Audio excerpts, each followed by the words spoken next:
Here's the flip side to this whole conversation.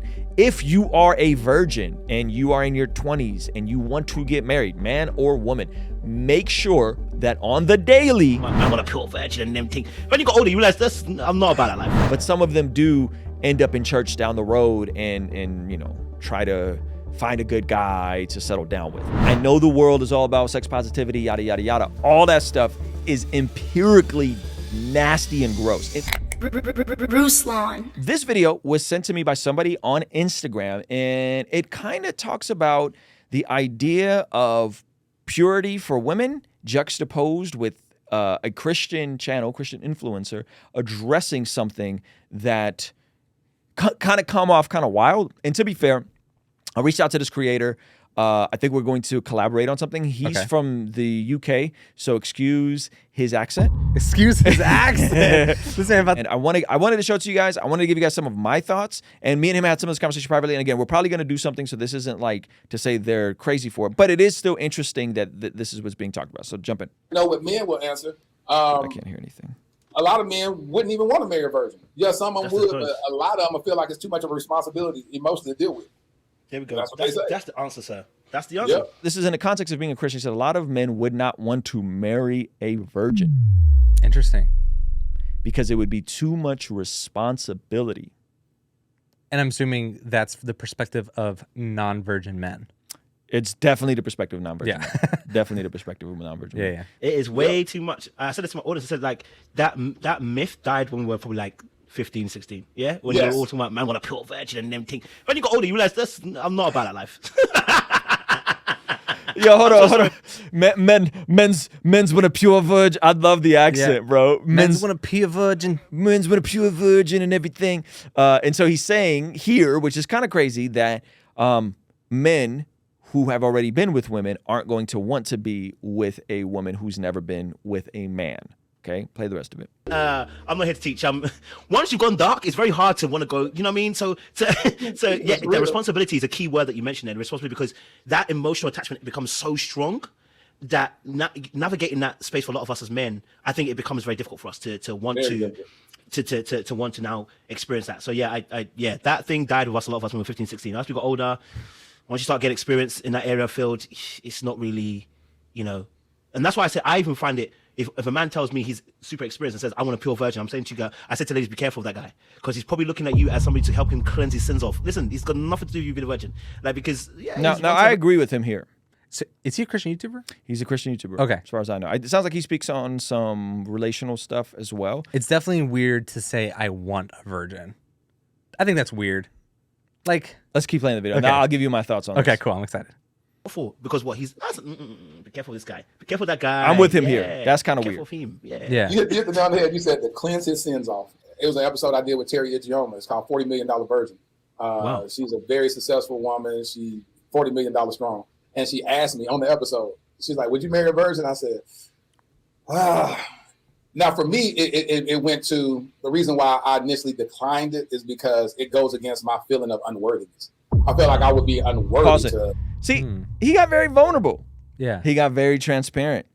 He thinks it's because of his unworthiness. Yeah. In my opinion, that to me is a more honest answer. Yeah, as to why you wouldn't want to virgin. People are like, oh, it's too much responsibility. In reality, they're like, I done messed up too many girls' feelings, and now you waited, or you're like, you don't have a lot of that baggage. Marry a virgin. I'd be like, she'll be better suited with a guy that kept that same energy. I just felt that's right too. A virgin would probably be better suited with a virgin. Yeah, right. That too is true. Felt that she would be better suited for that. But again, that was attached to my unworthiness.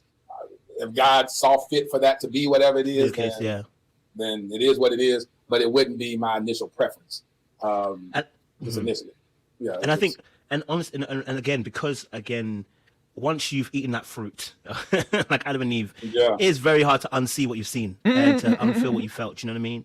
And the deeper you go, the more it's harder to turn back and to say that. Do you know what I mean? I think when you said about responsibility, I think that was a key aspect as well. So here's the pushback to this, right? Here's the pushback to this. Okay. Is there are women out here who are virgins, who have remained pure, who have saved themselves for marriage. And there's men like that too. And there's men like that too. The expectation seems very low. What do you mean? Where it's like, guys, we have to marry some virgins. Well, it's like, yeah, all the other virgin men are going to want to marry the virgins as well. True. That's one way to look at it, right? Yeah. But to say that would be guys, I want to make sure that you guys know about our upcoming podcast launch, October 20th. The tickets for that are pinned up at $7. And I would like to give you guys an exclusive preview. No one's seen these little previews of these conversations of some of the guests we've had, but I want to give you guys an exclusive preview so that you guys can get an idea of what to expect. I've always thought it was nasty to not put in 2 weeks. Mm-hmm. I quit that day.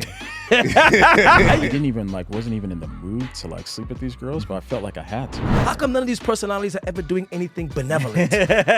So I think that there could be a spiritual, maybe potential demonic component that's in there that we haven't explored. The fact that I was single until I was 40, and I knew I was never going to plan a church being a single guy. I wasn't about to set myself up. And then I remember one time my financial advisor at the time, she was like, hey, did you know you're spending more than you're making every month? And I was like, oh, for real? And I'm supposed to, perform. This production assistant's like, hey, here's a Viagra. Take it if you want to take it. Don't if you don't. It's in your hand. It's yours. I teamed up with Moment for the exclusive live premiere of the anticipated Bless God podcast. And the tickets for that are only $7. When you get to the main page, click the yellow Get Ticket button, scroll down to the add-ons and throw in your ticket to the after party as well as some exclusive merchandise. And I will see you there. Yes. That would be a no for you, right? Mm-hmm. It's to me kind of wild. Super. Because when you look at what the studies show, and I kind of got into some of this with Rollo, the most sexually fulfilled people and the least likely people to get divorced are people who are virgins. Right? And the less amount of partners, the more likely you are to be satisfied. Mm-hmm. And somebody say, well, because you don't have any context for anything else. Yeah. Oh, 100%. But it's still, the fact still remains. So my question would be, I'm the greatest my wife has ever had. There you go. Right? You the GOAT. She's the greatest I've ever you the had. GOAT. I'm the GOAT. And she's the GOAT.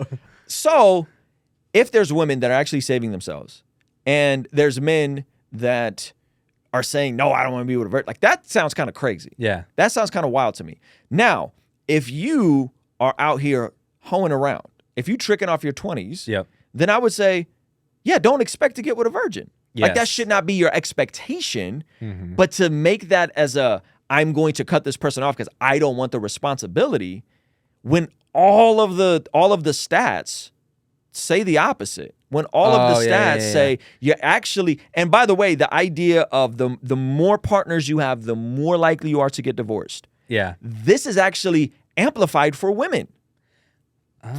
It's worse for women because men can actually have emotionless sex. Wow. Men, they're more likely to be able to have emotionless sex. Yeah. Women, not so much. So when you get north of 10 partners, yes, it's really hard. Wow. And so me and this brother ended up talking, and I said, well, would you get with a girl with a high body count? And he was like, well, I don't ask high body counts. You're going to find out, bro. Stop it. You're going to find out. You know what I'm saying? Would you marry a porn star? No, I wouldn't. Because there's something to that. Right? You know that one extreme there's something to that. But in my opinion, if you're dating a woman and you find out she's a virgin, and by the way, you're dating to get married. Yeah. You're not just I'm going to go on dates and we're going to go to cocktail parties and I'm going to spin plates the way Rollo Tomasi told me to. Right? You're actually pursuing a young woman to marry. I don't understand how this can be a barrier. Why would this be a barrier for somebody?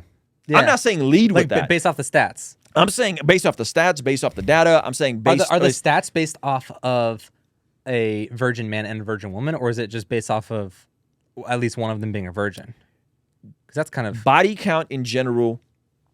Lowers your satisfaction in marriage and increases divorce. Gotcha. It's harder for women. Yes. Okay. It's harder for women. That makes sense. So and there are women that are in church that are promiscuous. You know what I'm saying? They wow. It was a I think this sucks for people who are virgins. Yeah. For the women that are virgins, really out here did it the right way, followed Jesus. I just think it's kind of wild. And from a macro standpoint, just so you guys know, from a macro standpoint, these numbers may be skewed, but per the CDC, the average man in America has 6 partners. The average woman has 4. Whoa.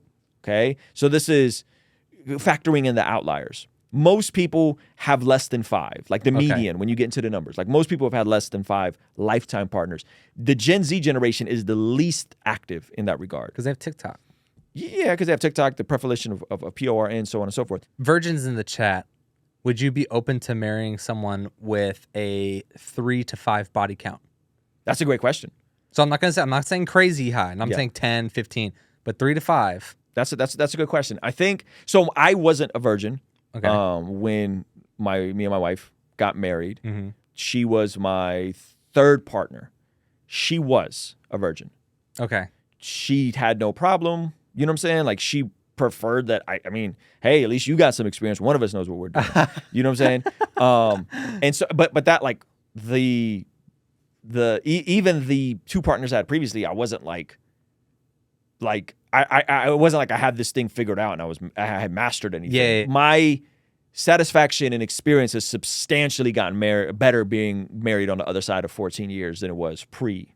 Yes. You know what I mean? Yeah. And that's the part I think he's missing is like, regardless, you can have and build a great intimacy life with someone in time. Yes. Even if initially, if you are, because this is also true, if you are not, and your wife is, it's gonna take a while for it to get comfortable. Yes. And you are going to go in with certain expectations if you've been promiscuous, and physically for a woman, it's just going to be different. Yeah, especially it's going to be painful. If you're promiscuous, you might have hooked up with women that have a higher body count than 10, and you don't even know that. You know what I'm saying? Like somewhat experienced people, right? But yeah, 3 to 5 doesn't necessarily even mean that the person is experienced. It just means they had sex with at least 3 to 5 people, and that could be as low as 3 to 5 times.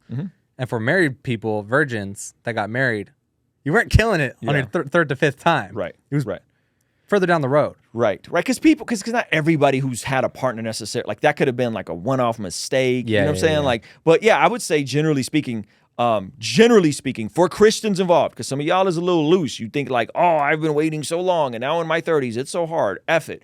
Right? Like you're out of control. You're wild. You need to repent. That's not how you live. You are individually responsible for your own relationship, morality, and standing with God. Yes. And you're not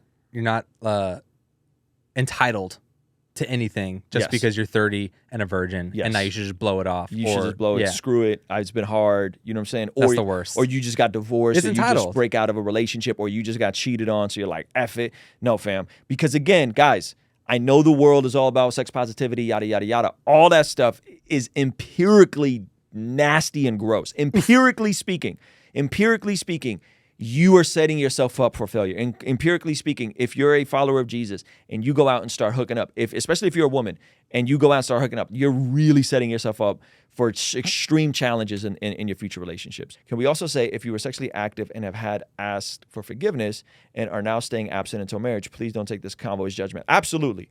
Absolutely. Don't take this convo as judgment. However, we're also going to call it what it is. In my situation, this is going to be honest, like I wouldn't have married a woman who was like an ex-porn star or a woman with a bunch of bodies. I couldn't have done that. I couldn't have done that. If you're out hooking up, you're definitely not a follower of Jesus. You'd be surprised, man. And that's not condoning and saying it's okay. I'm just saying there are definitely folks going to church. I don't know where their personal salvation is, but there are definitely folks out here going to church that are tricking off their 20s. And it's sad. And I've met them, and I don't know if they're saved, but they're definitely around. And you start talking about Jezebel spirit and all that kind of stuff, it's not lit. It's not lit. And some of them, it's a very specific type of person, but some of them do end up in church down the road and try to find a good guy to settle down with. That is a thing for men and women. You know what I'm saying? For men and women, I think you have and build a great marriage, have great kids and great family, raise them up in the ways of the Lord, and eventually, God willing, if you're in a good church, good community, they will find someone to marry. And we've seen this in our church. We've seen a lot of folks married younger, and then families know each other, and we've seen it work out really well. God can change anyone and redeem. Think of the woman at the well. Amen. Amen. God can change anyone. However, that does not mean that there aren't challenges that will come along with that. Right. And so I think we can choose our sin, but we can't always choose our consequence. And I think we need to be honest in the assessment that, yes, God can and does redeem people, especially obviously spiritually unto himself, regenerate them, make them born again. But it doesn't mean that there aren't consequences that person's not going to have to deal with. And as someone that has friends who have gone through and had lots of partners, no one gets away with that unscathed. There's usually therapy and counseling involved and stuff like that. Here's the flip side to this whole conversation. If you are a virgin and you are in your 20s and you want to get married, man or woman, make sure that on the daily you are doing things to become the type of person that would attract the type of person you want to get married to. Okay? So if you are a virgin and you're following Jesus and you want to get married and have a family, which most folks do, make sure that on the daily, you are doing daily disciplines that compound and snowball over the long haul to become the type of person that's going to attract the type of person you want to be with. Okay? So if you want to be someone that is marrying a woman, if you're a man, you want to marry a woman that will eventually want to be able to stay home and raise kids, make sure that you are building your skill set and you have utility to your tribe and your network so that you can eventually provide for a woman and have the type of wife that wants to stay home and raise the kids. Make sure you're becoming that now while you're a virgin, okay? Because you don't want to jump into it and be like, what's going on? And dual incomes, daycare, all that stuff adds up. So make sure you're working on yourself, but work on the areas that are going to attract the type of person you want to be with. We aren't attracted to the same thing. Okay? We're not attracted to the same thing.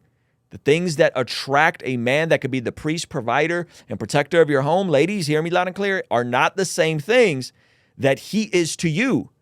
A man that's a true priest, provider, protector of your home doesn't care how much money you make.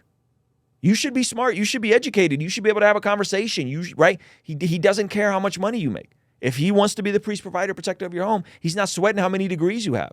You should still get educated. On the flip side, fellas, if you want to attract a woman that will eventually want to stay home and raise kids, she's not going to be attracted to someone that's overly emotional and sensitive and has no boundaries and wants to talk to her till 4 a.m. like she's your therapist. Fam, she's not your therapist. That's not attractive.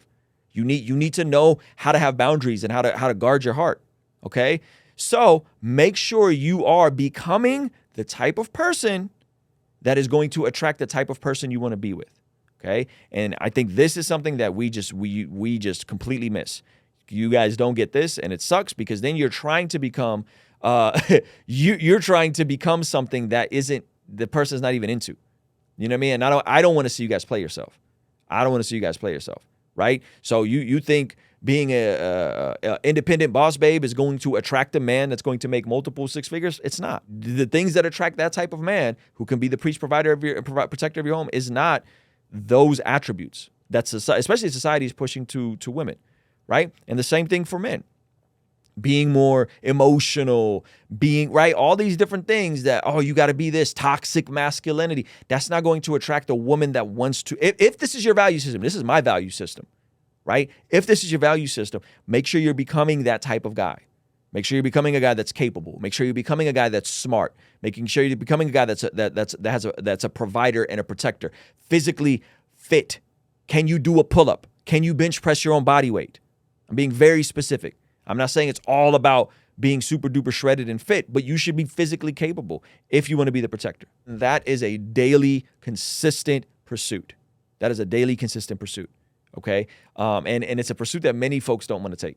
It's a pursuit that you're more allowing yourself to be indoctrinated by what society is telling you should be, instead of being driven by what is your value system and what do you want your life to look like. I would never want to marry a woman that would then want to go back to work 8 weeks after and pay someone else to raise my kids. Daycare, completely out of the question for me, especially with little kids, completely out of the question for me. That's my value system, though. I think it's wild that we do that. I think it's wild that we have kids and then send them off where the majority of their waking time, someone else is indoctrinating and shaping them and caring for them. That's nuts to me. It's crazy to me. And I understand it. I understand the single moms. I understand there's all kinds of different issues. I understand the systemic issues. All that is true. But while you're single, while you're a virgin, if you're a virgin, while you're in your early 20s, become the type of person that could attract who you want to be and who you want to build a life with, build a marriage with, build a godly legacy with. And it said, blessed God.